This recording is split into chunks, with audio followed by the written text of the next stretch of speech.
Miguel?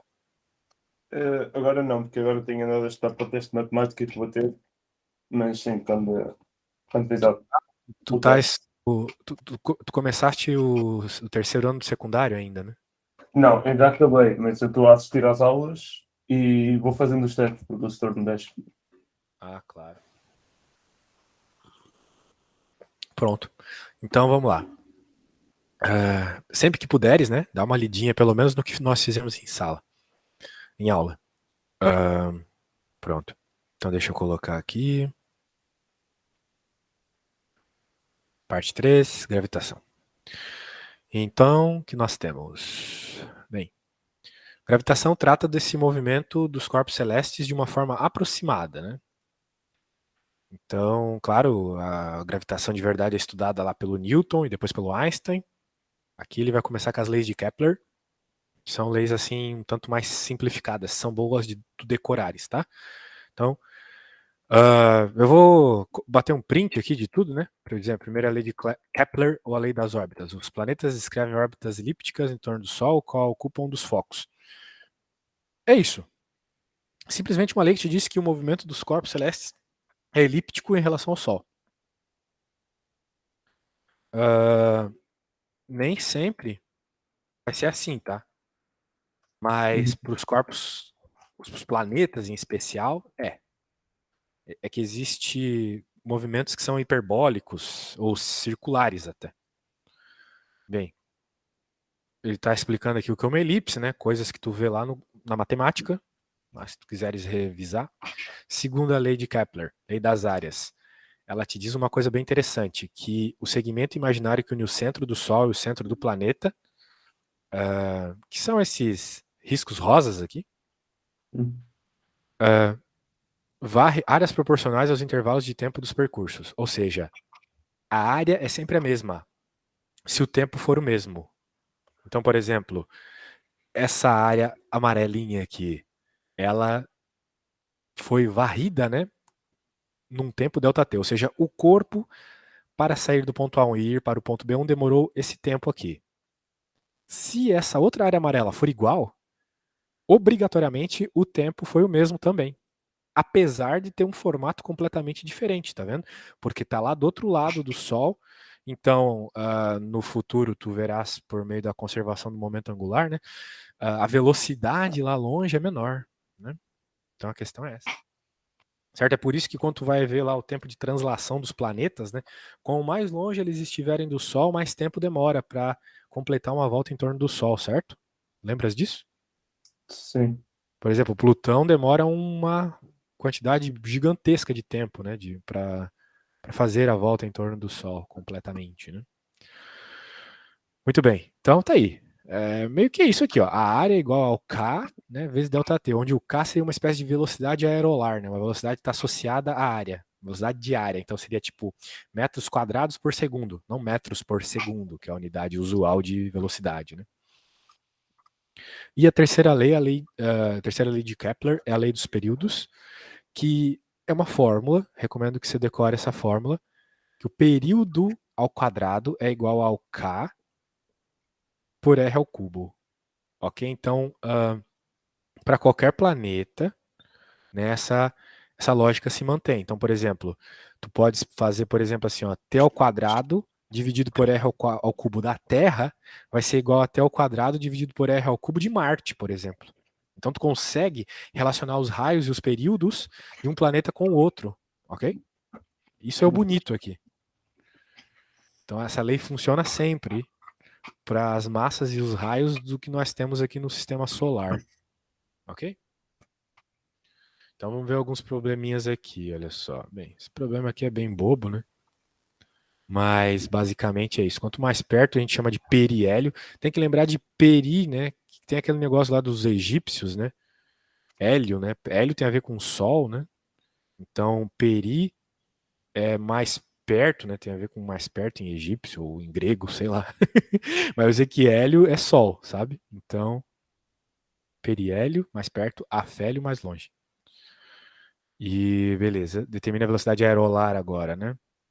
Então, a gente já conversou sobre velocidade aerolar, aqui ele está falando só um caso especial de, suponha que a área é circular, né? Então tu sabes que a área de um círculo é πr ao quadrado, é nisso que ele está brincando, beleza? Nada demais aqui. Agora, esse problema 163 eu já acho bem interessante. Vamos dar uma lida nele. O período de Mercúrio em torno do Sol é um quarto da Terra, certo? Então, Mercúrio ele termina em um quarto do tempo a translação do que a Terra termina, né? Então, se tu fosse pensar que, por exemplo, arredondando, 360 dias, né? O Mercúrio faria em 90 dias por aí, que é um quarto de 360. Tudo bem? Uhum. Então tá bom. Tô supondo que tá tudo certo. O raio médio da órbita do planeta anão Plutão em torno do Sol é 100 vezes maior que o da de Mercúrio, né? Basicamente. Calcule o valor aproximado do período de Plutão em torno do Sol medido em anos terrestres. Então eles não deram assim nada diretamente, né? Sobre Mercúrio ou sobre Plutão. Não falou a quantidade de dias que é Mercúrio, falou em relação à Terra. Também não falou o raio de Plutão, falou em relação à Terra. Mas tudo bem, porque como eu falei para você, todos esses caras se relacionam por meio da terceira lei de Kepler. Né? A terceira lei de Kepler tá aí, ó. Então significa que o período ao quadrado de Plutão é igual a uma constante, que para o sistema solar é sempre a mesma, raio ao cubo de Plutão. Mesma coisa para Mercúrio. E esses K são os mesmos. Então você pode isolá-los e igualá-los. Se tu pensar um pouquinho, tu vai ver que vai ficar desse jeito aqui. Tudo bem, Miguel? Uhum. Igualando. E agora veja que novamente nós não temos nenhum desses valores, né? Mas nós temos em relação à Terra. Então ele está dizendo aqui, ó, que o de Marte é um quarto em relação à Terra, por isso ele colocou um quarto aqui. Quando a gente encontrar o de Plutão, a gente vai encontrar em relação à Terra também, até o que ele está pedindo aqui, ó, medido em anos terrestres. Nós queremos esse cara, o período de Plutão. Agora, o raio aqui. Bem, o raio de Plutão, a gente viu que é 100 vezes maior que o de Marte. E a gente vai dividir pelo raio de Marte. Então, o bonito aqui é que esses caras se cortam, né? Então, isso é muito comum em problemas de gravitação, cortar aqui os raios. E isolando, tu chega em 250 anos terrestres. Tudo bem? Alguma dúvida? Não. Não? Então tá bom. Então tu vai fazer um parecido, que é, ó, eu vou, claro, né, já que é uma coisa nova, eu vou até te mandar exatamente esse problema aqui. E eu acho que esse vai ser o único problema que a gente vai fazer desse assunto de gravitação, tá? O 433, certo? Faça aí o 433, depois a gente já vai para um novo assunto, beleza? Só uma pergunta. Diga. Ali vai ficar, quando se corta o R de Mercúrio, vai ficar 100 elevado a 3. Exato. Ok.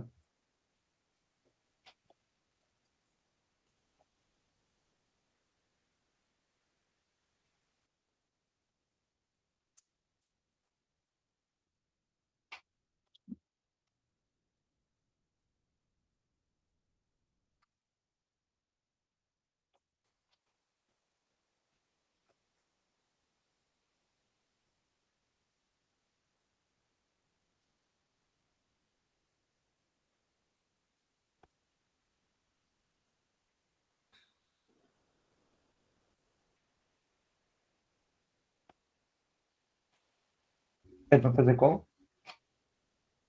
Oi? É para fazer qual? Sim, tem que utilizar essa lei de Kepler aí que a gente estava vendo. Eu até te mandei ela Sim, mas é o parecida ali. 433. Isso, exatamente. Ok.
Eu vou mandar uma foto, não sei se está bem, mas acho que fiz igual.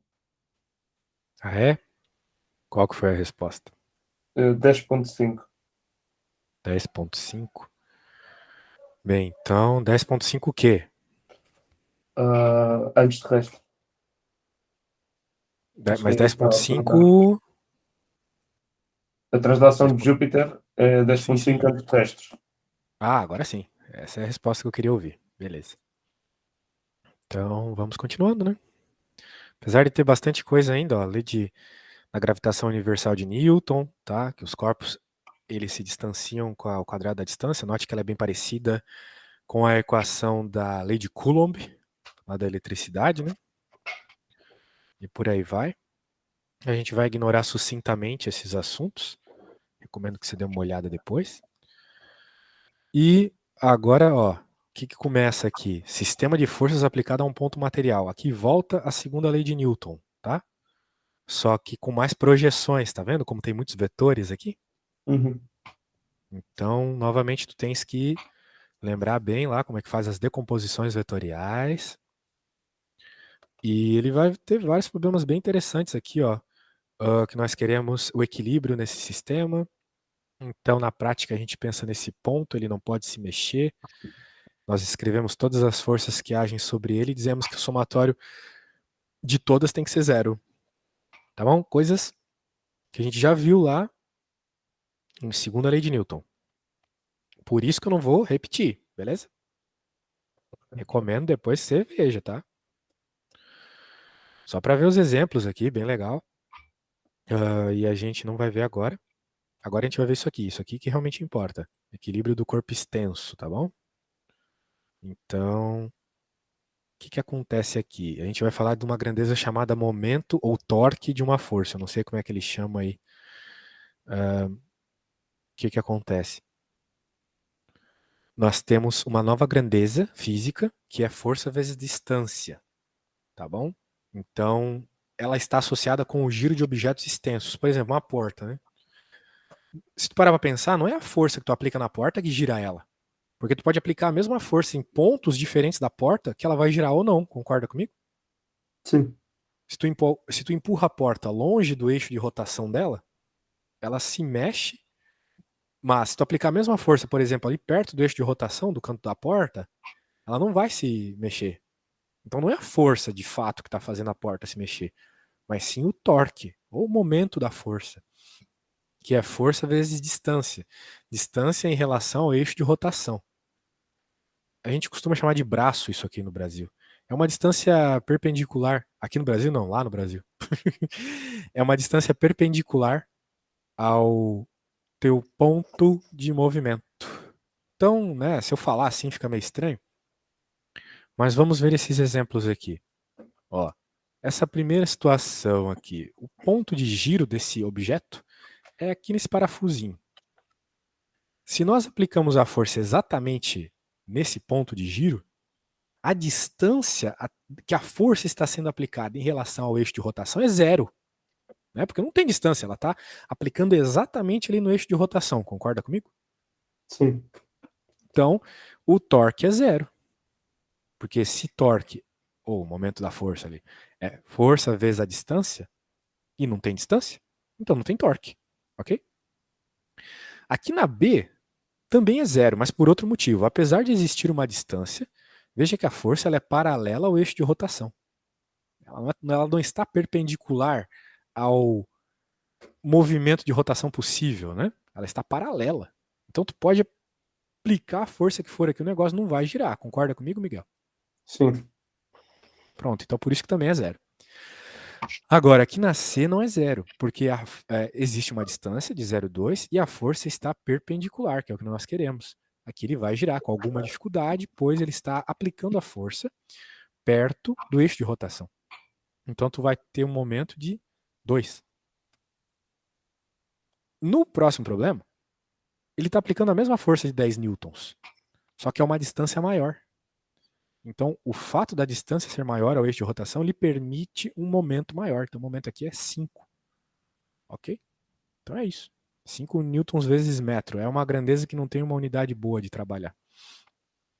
Outra situação que pode acontecer bastante, Miguel, é quando tu tens uma força que é diagonal, né? Ela tem um ângulo, então, com um eixo de rotação.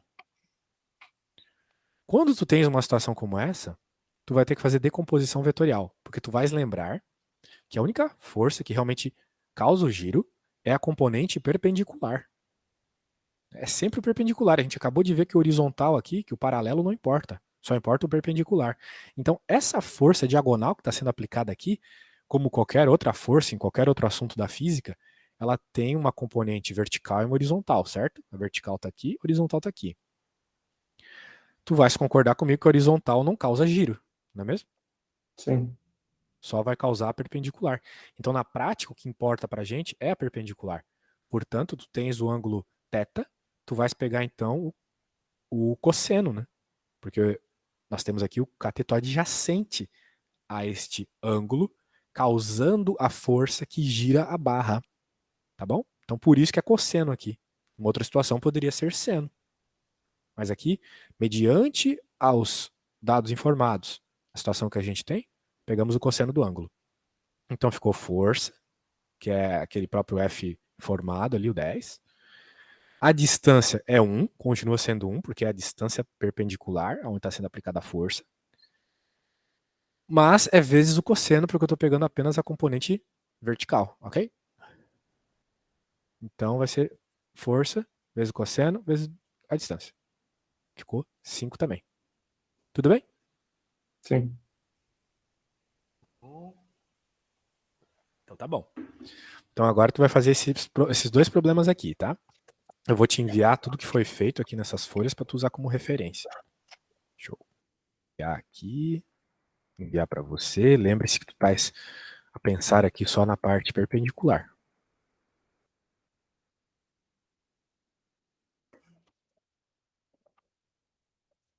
Vamos dar uma pensada sozinho primeiro. Se precisar de qualquer coisa, me fala, tá? Mas eu acho que tu consegue sozinho.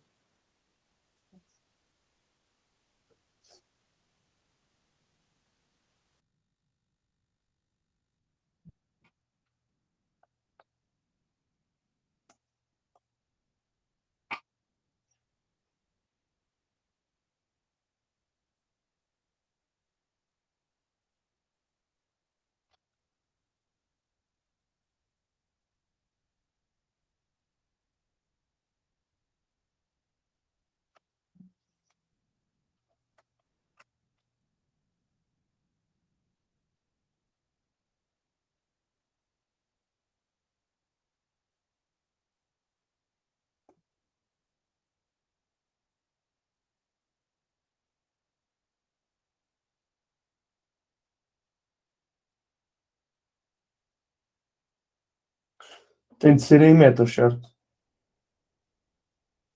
A unidade da resposta. Ah, tá. Distância, sim, em metros, beleza.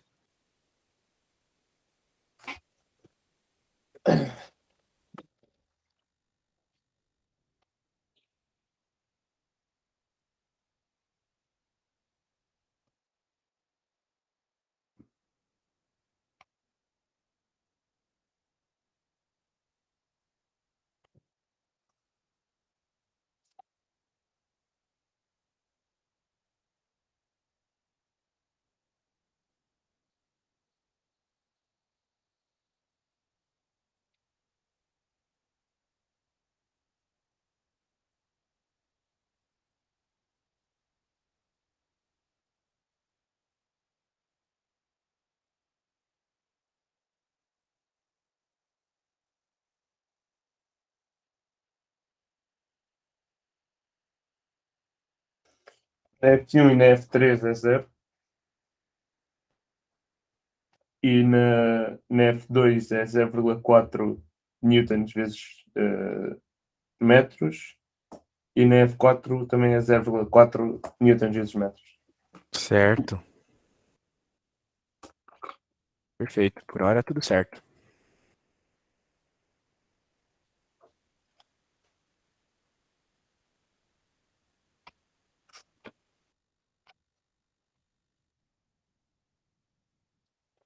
Eu estou um bocadinho mais para baixo, que eu não consigo ver muito bem.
Sempre que tu for fazer um probleminha desses com forças diagonais, assim, é bom tu desenhar as componentes, tá bom? As componentes vertical e horizontal. Deu-me 2,5, 2,5 de newtons Tá, vezes. tu pegou o Tá. seno de 30 ou o cosseno de 30?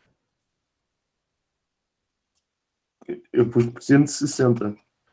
Depois o cosseno de 60? Sim. Mas por que que tu não usou o ângulo de 30 que tinha ali? Porque no coisa que eu vi era até o que dava perpendicular ao coisa. E se é perpendicular de 90 graus, tirei aos 90, 30 e deu-me 60. Tá, não tá errado, tá? Tua resposta tá Uhum. certa. Eu só acho que seria mais auto-evidente aqui perceber o seguinte. Resolve. Porque assim, de fato tu tens esses dois vetores aqui, né? Que vão ser as componentes vertical e horizontal, né? A gente não quer a horizontal, a gente quer só a vertical. Daí tu pegou o 60 porque tu pensou aqui, né? Sim. Tudo bem.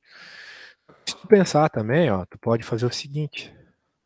Esse vetor azul é igual a esse. Então tu poderia ter pensado simplesmente nele. Seno de 30, então. Já que é o cateto Sim. oposto, certo? Sim. Teria nada de errado. Ah, vamos lá.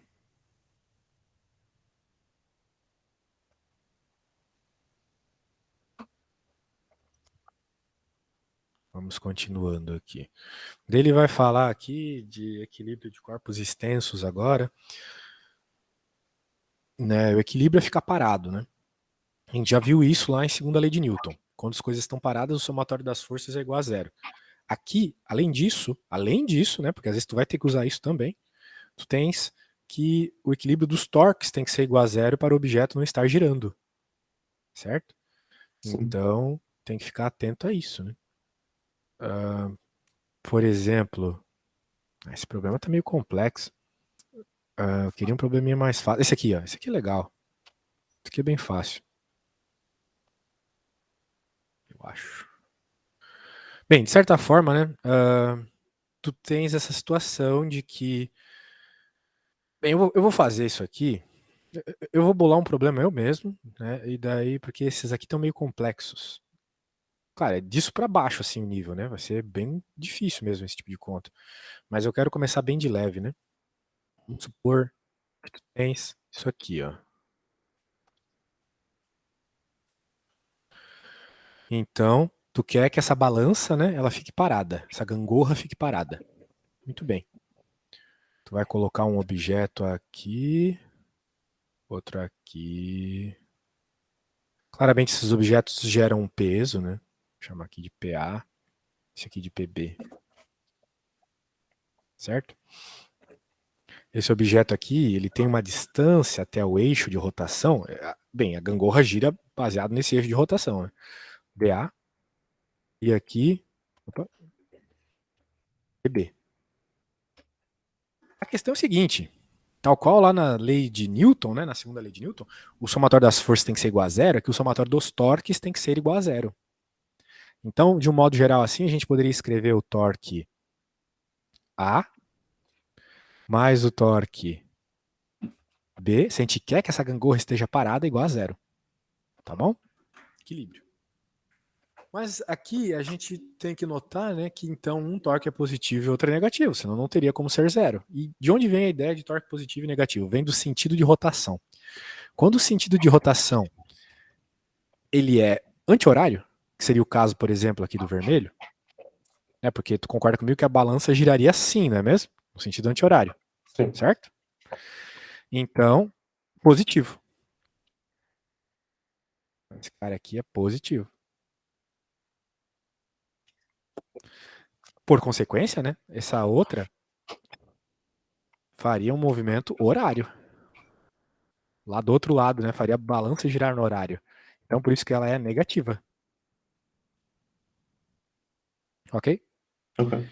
E de fato, então, né, quando tu tem uma situação simples como essa de equilíbrio, tu vai poder sempre dizer que a força A vezes a distância A é igual à força B vezes a distância B.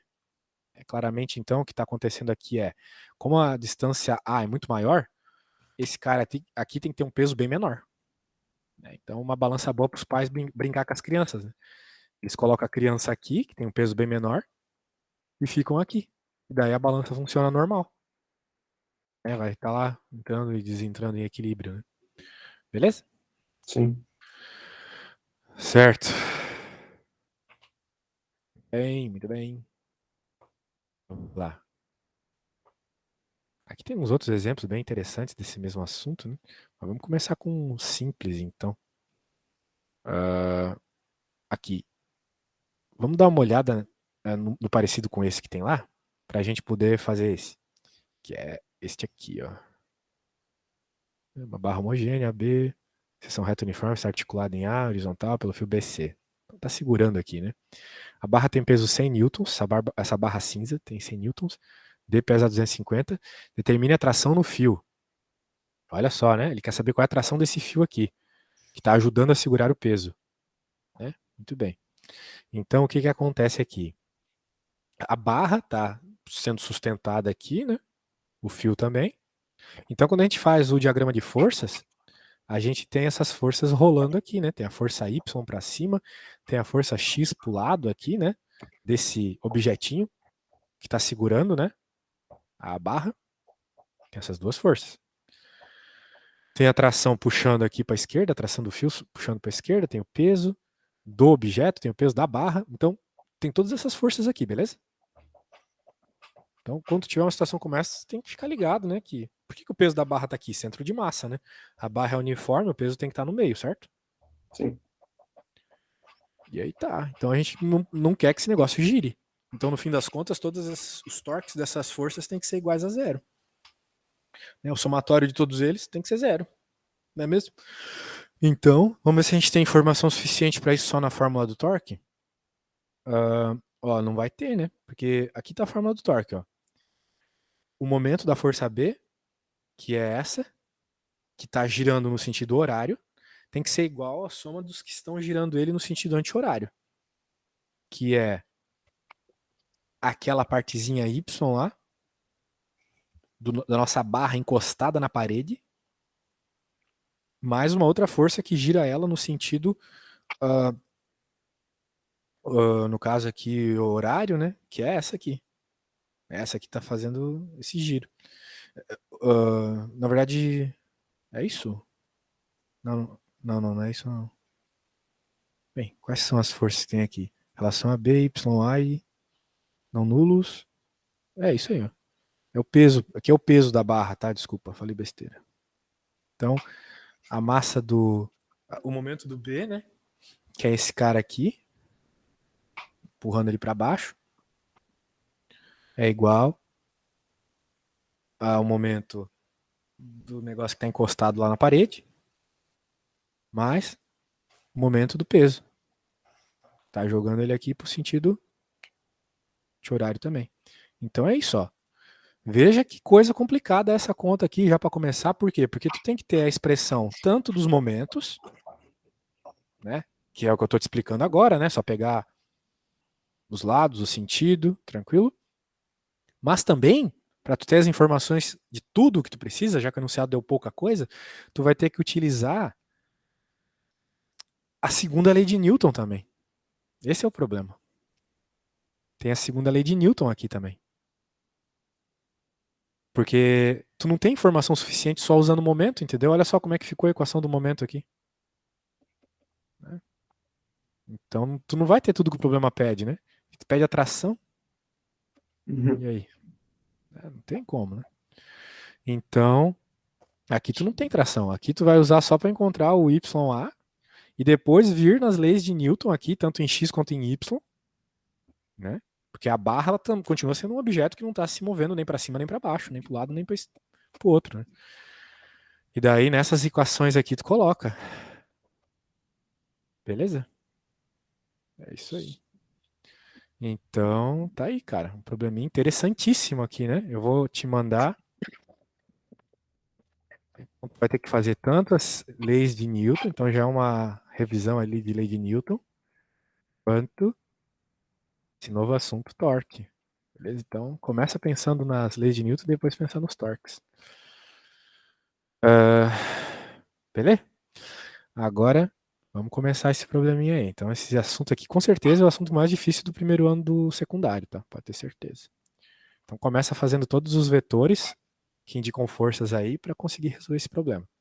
Depois que tu fizer todos os vetores, já me manda uma foto para ver como é que tá, beleza? Uhum.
E aí, cara, alguma coisa feita?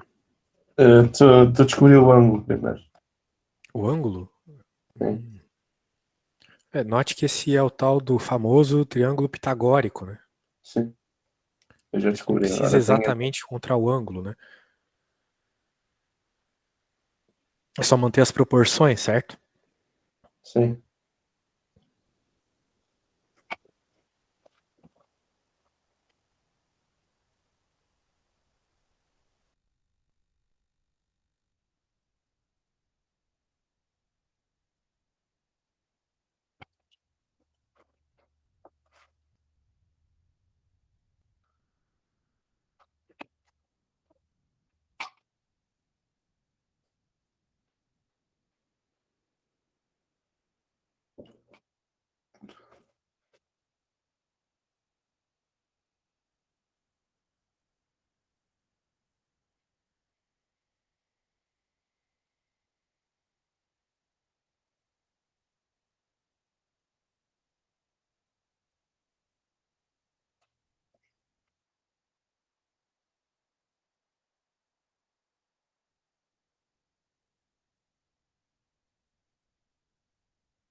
Certo.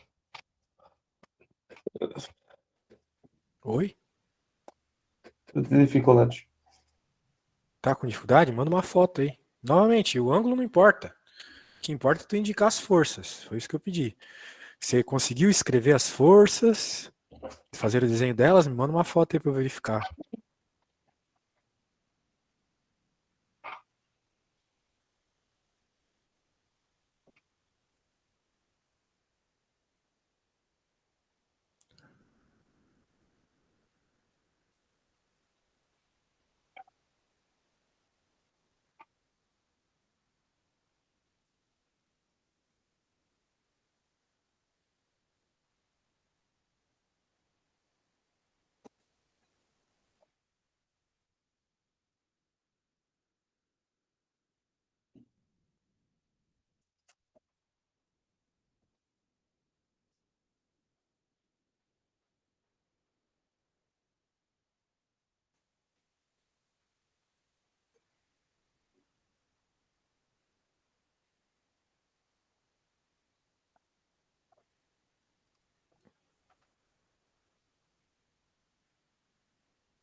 Tá preparando a foto aí, Miguel?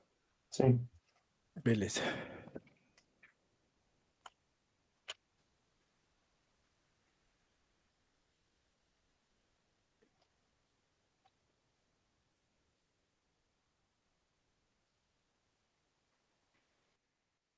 Seguiu a mesma lógica que tava lá naquela folha, tá bom, né? Naquele negócio que eu te enviei, tá ótimo. Esse problema é mais complexo mesmo, tá, cara? Isso aí é bom tu ficar de tarefa pra ti aí, tá?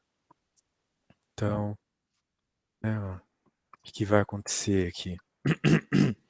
Tu tem quantas forças verticais aqui, né? Além do T, tem a componente do T pra cima, certo? Que seria o TY. Sim. De horizontal, tu tem o TX. Então, forças verticais aqui, tu tem TY, YA, menos PA, e é isso. Essas seriam as componentes Y. As X's. Vamos ver de X aqui. X tu tem XA,